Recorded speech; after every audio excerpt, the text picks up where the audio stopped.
Hola, ¿qué tal amigos? Yo soy Jesús. Yo soy Víctor. Y yo soy Santana.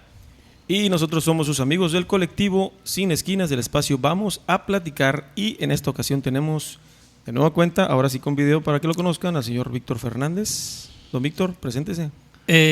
Mi nombre es Víctor Fernández, para los que no me conocen, y para los que me conocen también soy Víctor Fernández. Muy bien. Y nos encontramos en el café, en Cafeto, que está en esquina de Bienestar y Aldama. Es Marcial Ordóñez. Marcial Ordóñez 2. Perdón, es Marcial Ordóñez y Aldama, frente a la plazuela del parque de la escuela secundaria IMA. En Los Mochis, Sinaloa. Es que le íbamos a preguntar a don Víctor qué está tomando y ya nos ganó. Enséñalo, por favor. Estoy tomando un delicioso café capuchino de Cafeto. Gol. Está muy bueno, ¿eh? Los invitamos a que vengan a conocer este café. Es relativamente nuevo, apenas inaugurado hace 2 meses. Muy bien. Don Víctor Fernández, la vez anterior platicamos sobre las cuestiones de terrenos, ejidales, casos, pleitos. Mitos y mitotes. Mitos y mitotes. Y nos interesa seguir platicando al respecto. Bueno, he estado viendo por ahí en algunas noticias de algunos periodistas que posiblemente estén mal informados acerca de que están apareciendo por la Alameda que va a Topolobampo algunos predios que están cercando las gentes y sueltan la noticia a veces, como les digo, mal informados. Son terrenos, son excedentes de los ejidos, y esa parte donde están cercando esos terrenos, porque ya fueron repartidos, fue por el ejido Ricardo Flores Magón. No son del Morelos, como lo afirma cierto periodista, que no recuerdo su nombre, y que está apareciendo por ahí dando la noticia esa de que son del Morelos, y no es cierto. Del Figlo para allá son del Flores Magón. Muy bien, y comentabas hace un momento, hace un rato, de esta situación que se da mucho, generalmente como en una ciudad como la nuestra, que está rodeada de muchos terrenos ejidales, más bien de muchos ejidos, y estos ejidos son propietarios de muchos terrenos. Va creciendo la ciudad, la mancha urbana, y va absorbiendo, va habiendo este tipo de pleitos y situaciones legales en donde, pues a veces por meter una carretera, meter una calle, meter alguna vialidad, surgen este tipo de situaciones donde entran en conflicto en este caso el núcleo ejidal con la mancha urbana, con la ciudad. Bueno, la mancha urbana de la ciudad ya ha crecido bastante, como es del conocimiento de la mayoría de los ciudadanos que somos de aquí. Por ejemplo, el primero de los ejidos que absorbió la mancha urbana fue el ejido Jiquilpan. Por cierto, en su momento fue el ejido más grande de la República Mexicana, hasta que apareció el ejido Las Vacas, que es ahora Juan José Ríos, que ya se municipalizó Juan José Ríos. Luego por ahí está también el ejido Morelos, antes Campo 3, el Francisco Villa, antes Campo 1, el ejido Miguel Hidalgo, el ejido de lo más cerca, ya mencioné al ejido Francisco Villa, y ahí va por Flores Magón, y ahí va para el 9 de diciembre, y ahí va para el Plan de Ayala, el Benito Juárez. Entonces la mancha urbana está creciendo ya no se para, va muy recio la mancha urbana. Y es muy, me imagino que debe de haber una serie de asuntos, una serie de cuestiones legales, de pleitos, de disputas legales entre más de uno de estos ejidos con el municipio o incluso con el estado, ¿no?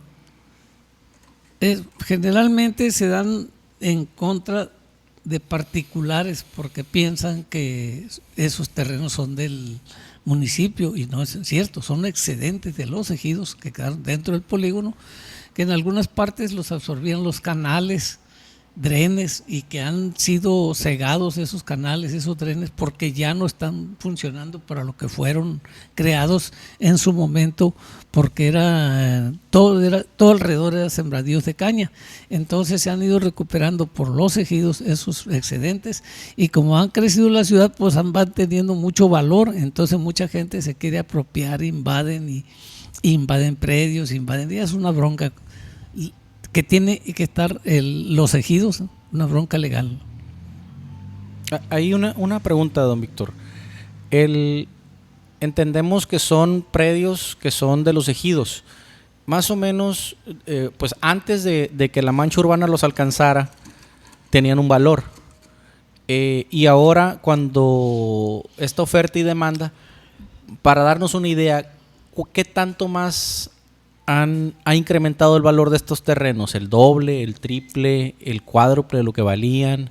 O si nos puede platicar un poquito si influye, si están cerca de la carretera, si están más cerca de la mancha urbana, del centro.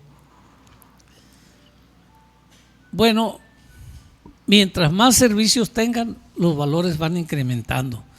Generalmente, cuando no estábamos dentro de la mancha urbana, que no nos iba absorbiendo la mancha urbana, tenían un valor mínimo, hasta risible ahorita, si se puede decir de esa manera, pero ahorita tienen un valor 1000 veces más de lo que costaron, que podían haber costado en su momento, que a veces hasta te regalaban un pedazo porque no tenías donde vivir. Ay, agárrate un pedazo ahí de X, como no tenía valor.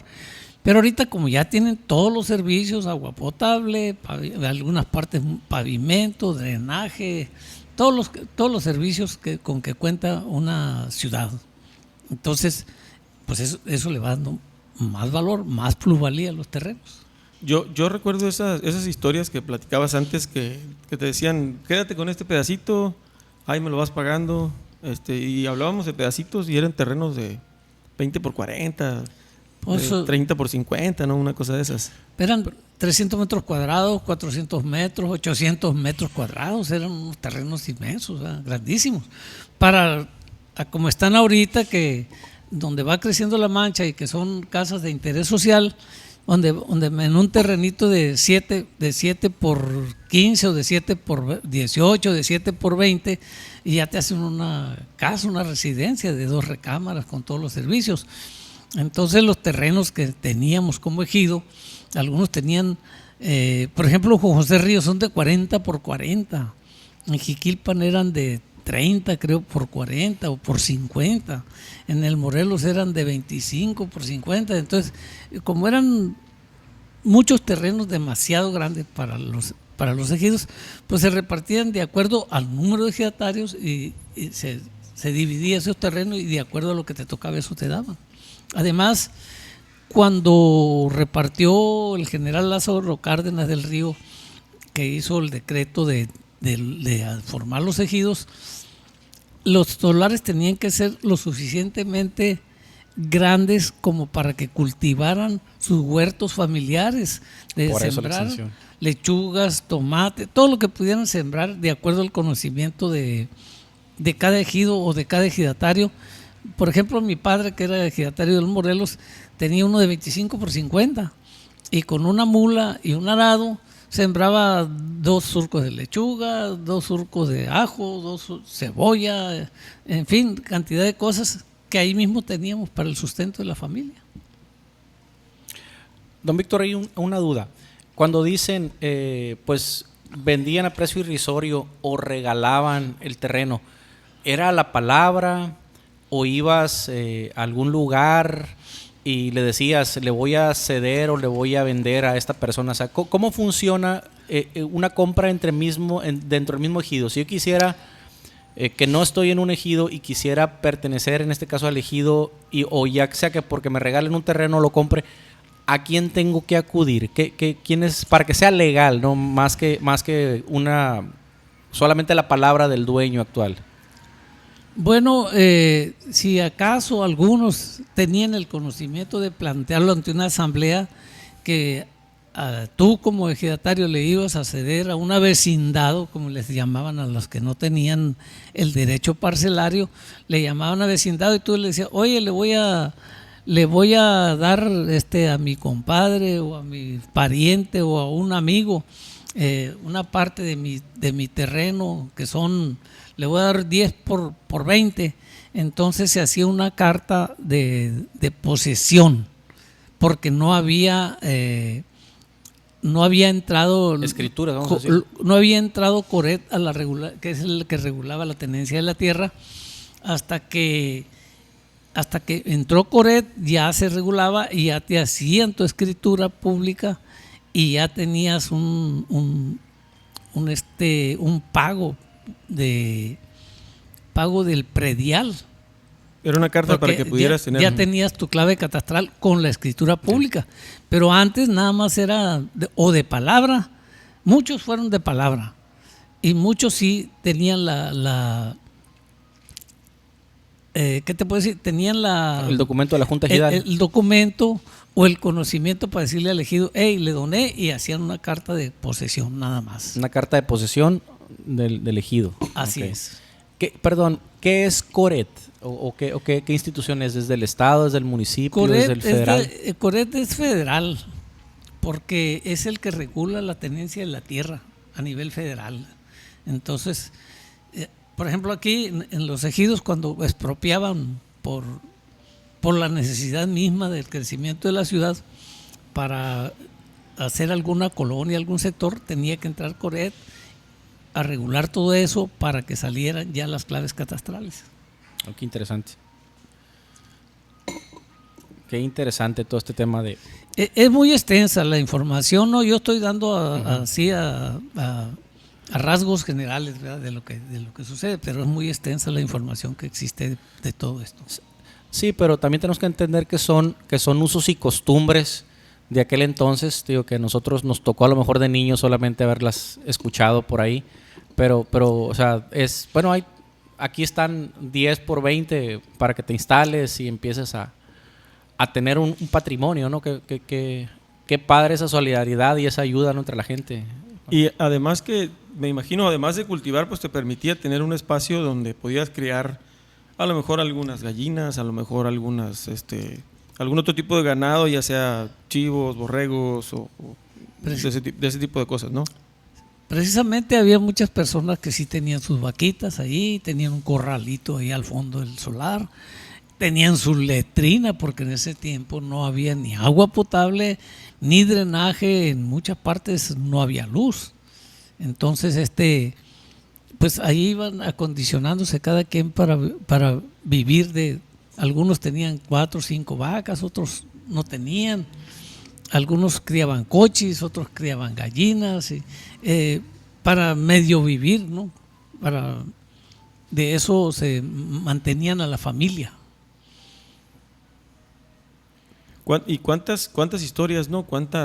Bueno, los que vivimos en algún tipo de ese núcleo que conocemos, ¿cuántas historias no hay de gente que igual, como hablábamos en la ocasión anterior, gente que de pura palabra dijo, te dejo a ti, y tenía 5 o 6 hijos, y a la hora que llega a faltar el titular, pues pleitos que tienen años y no se han podido resolver, ¿no? Bueno, es como les decía hace rato, han tomado tanto valor las cosas que empiezan a entrar hasta en los mismos hermanos, hasta en la misma familia, empiezan a entrar las envidias por los valores que agarran y por lo que valen pues ahorita las cosas, ¿verdad? Entonces ya les entra la envidia y empiezan los pleitos en los hermanos. En lugar de ponerse de acuerdo, empiezan los pleitos por la posesión, por la tenencia, en fin, por lo que nuestros viejos dejaron y que no dejaron bien definido quién era quién. Don Víctor, ¿actualmente está llevando algún caso, algún asesorando o haciendo un trabajo de compraventa, o alguna anécdota que nos pueda platicar aparte de las que vino tú platicar la vez anterior con Jesús? Bueno, precisamente ahorita estamos con un problema en San Blas de una propiedad que quedó intestada, y eran 8 hermanos, o son 8 hermanos, porque murió una hermana de ellos.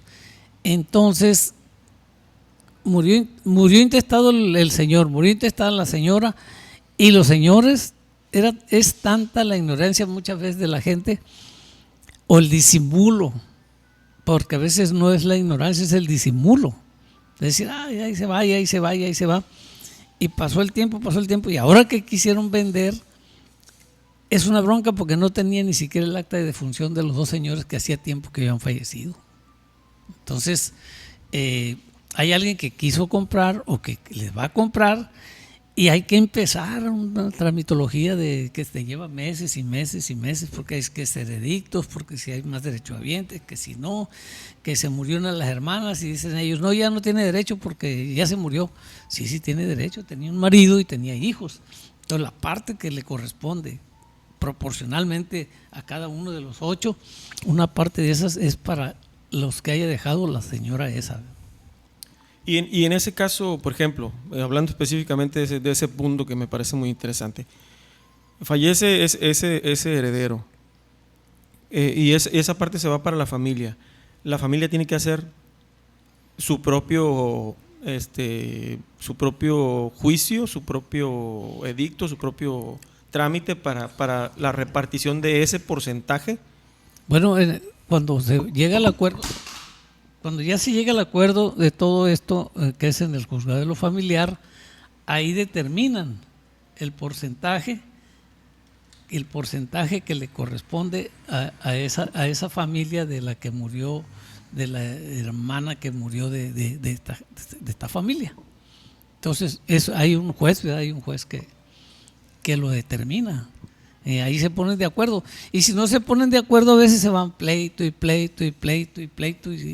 es indefinido a veces. O sea, se replica el pleito, pues a veces del núcleo original de los papás a la hija, y de la hija a la familia de la hija también. Así es. O sea, tiene que hacer esa familia tiene que hacer también su propio claro, pues, juicio, pues. Por su propio derecho, pues. Entonces, cuando llegan al acuerdo, para el juez es fácil determinar, ¿verdad? Cuando todos están de acuerdo, pues o se resuelve muy rápido, como el que resuelve. Platicaba, que los hermanos nunca se pusieron de acuerdo y los primos llegaron y rápido afluyeron. Rápido, sí, es un caso de la vida real, que eran dos hermanos y nunca se pusieron de acuerdo, murieron peleados los hermanos. Y cuando ellos mueren, se juntan los primos, vamos juntándonos, vamos repartiéndonos lo que sea. Y se pusieron, lo perdido lo que aparezca. Y se pusieron de acuerdo todos los primos y se acabó la pleito. Oye, don Víctor, una sugerencia. Ayuda mucho el tener testamento. Que todos y cada uno de los que tenemos algún bien, claro que sí, tengamos claro para quién es qué. Eso ¿qué dolores de cabeza me puede ahorrar el que yo tenga hecho un testamento? Todos, porque ahí en el testamento va muy clarito qué es para cada quien. Nos decía, cuando nosotros nos presentamos con el problema personal que tuvimos, el problema era que había muerto mi padre intestado. No había problema entre los hermanos, todos estábamos de acuerdo. Y dijo en este caso la juez dijo, la primera vez que me toca un caso de una familia tan grande que uno solo no haya protestado por algo, dijo. Entonces aquí tengo el caso de 2 hermanas que estaban peleando por una vajilla. Una vajilla. Y nos reímos todos, pues, y la secretaria sacó el expediente. Mira, me dijo, aquí está, me dijo, mira, para que veas que no es cierto, que sí es cierto. Por una vajilla, fíjate. Que la querían las 2 y no se ponían de acuerdo y se demandaron. Es de risa, ¿verdad? Pero, sí. Pero hay cosas que tan oscuras en este asunto que da risa. Sí, tiene mucho que ver la idiosincrasia de las personas, ¿no? De lo que definitivo quieran. Y también pues tiene que ver mucho, ahí se demostró pues la educación y los valores que le inculcaron a ustedes como familia, a usted y a sus hermanos, ¿no?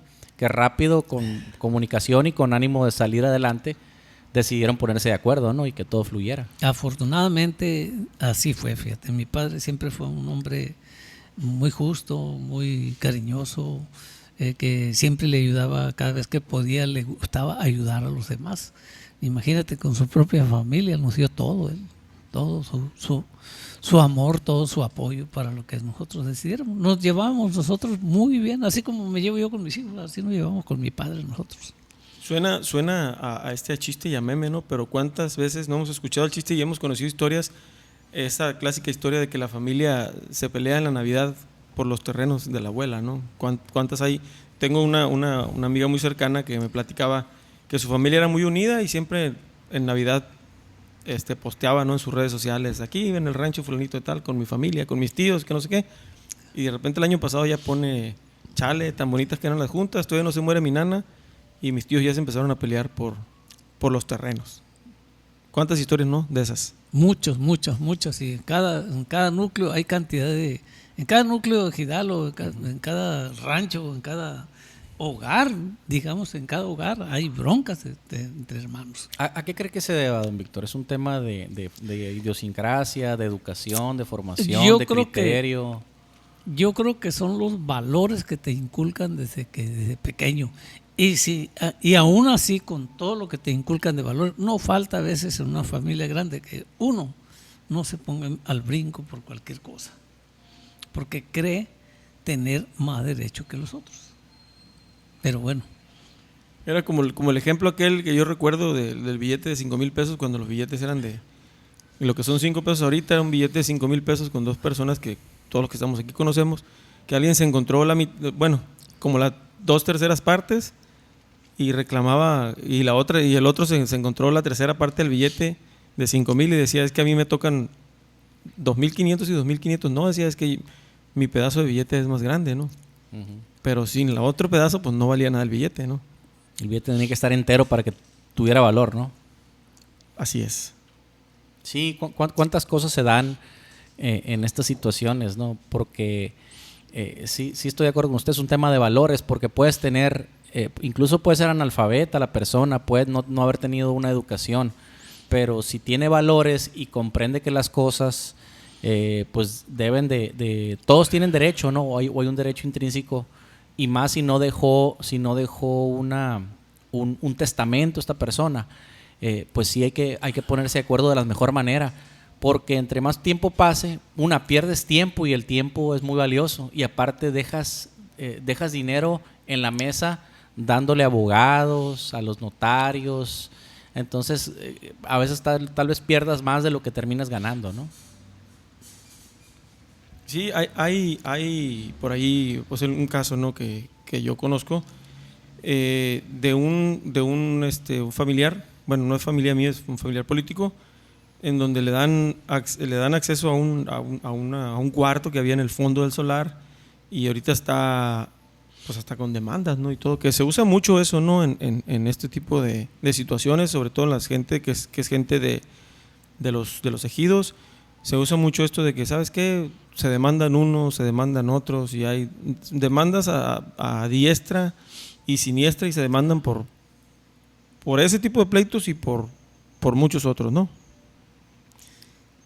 Mira, en este caso hay gente que quiere vivir de eso.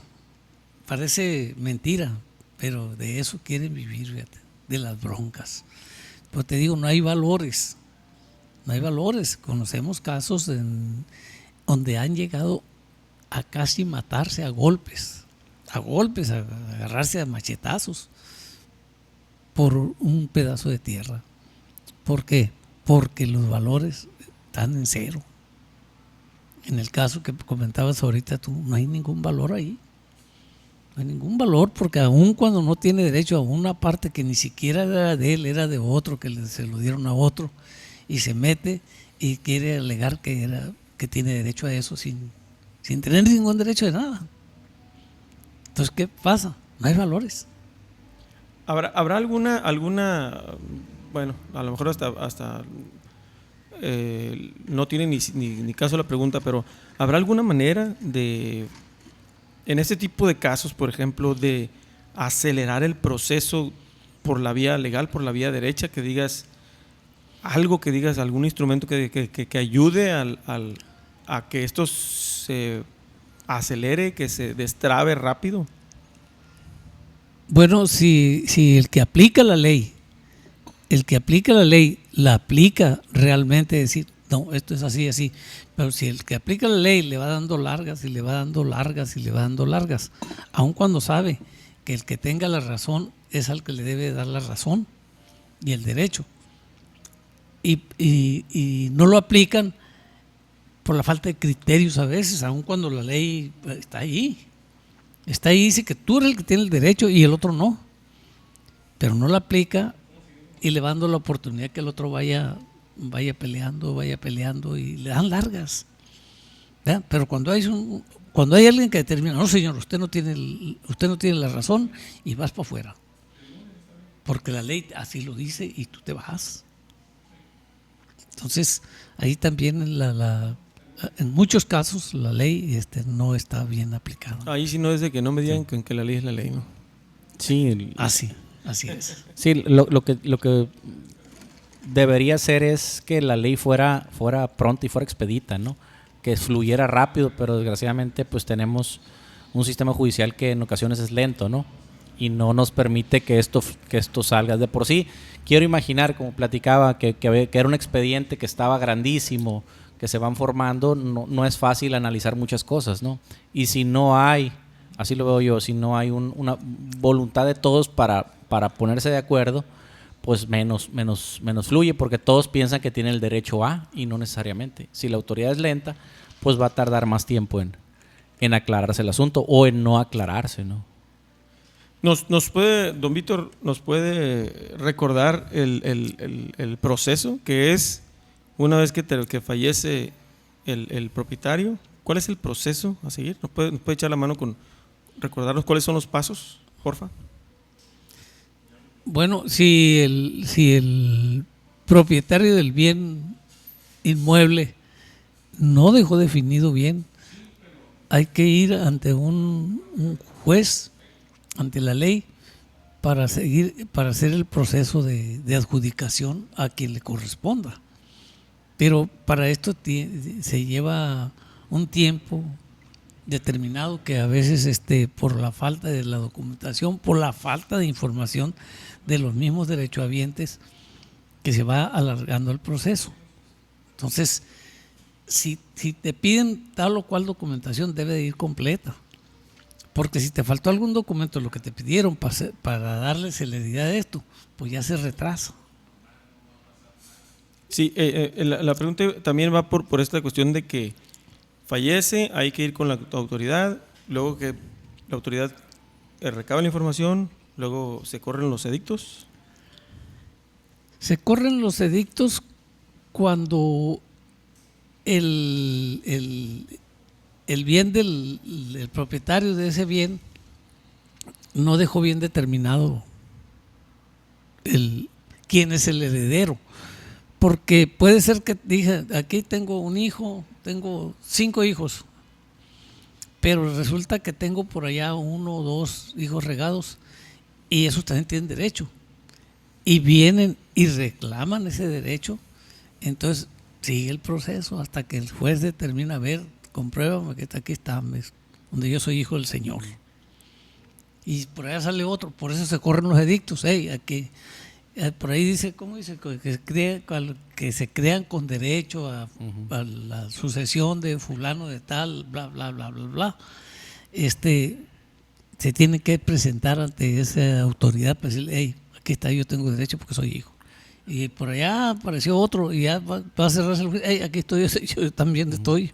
Porque muchas veces los hijos se van de aquí, aunque sean de la misma familia, se van a Estados Unidos a trabajar allá, por lo que sea. Y resulta que se quedaron muchos años allá y no vinieron. Entonces los que están aquí no lo toman en cuenta para repartirse.